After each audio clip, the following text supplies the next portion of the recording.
Автомобильный поток растет с каждым годом, и дорожно-транспортные происшествия в наши дни не редкость. Зачастую причиной аварий становятся пешеходы.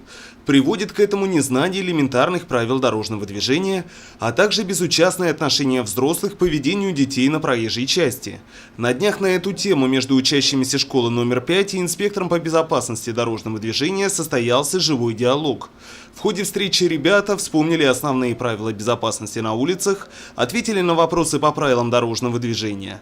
Во время беседы были подняты вопросы о правилах катания на велосипедах и скутерах и чем грозит нарушение этих правил. Также инспектор рассказал о необходимости использования светоотражающих элементов в одежде. В рамках недели безопасности во всех общеобразовательных учреждениях проводим занятия. Собираем детей, рассказываем о правилах дорожного движения, как нужно вести на проезжей части, в салоне автомашин, как нужно переходить проезжую часть в нужном месте, какие правила дорожного движения, какие изменения вносятся в правила дорожного движения. Нужно использовать светоотражатели при движении в темное время суток. Инспектор ГИБДД обратил внимание педагогов на то, что совместная задача взрослых – развить в детях понимание опасности, которую таит в себе автомобильный мир.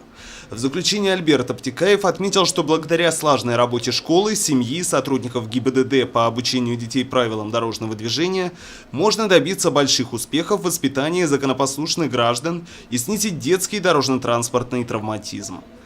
Ринат Музафаров, Айгуль Хамитов, Радмир Сингулов, Гульгена Раскильдина, телекомпания СТВ.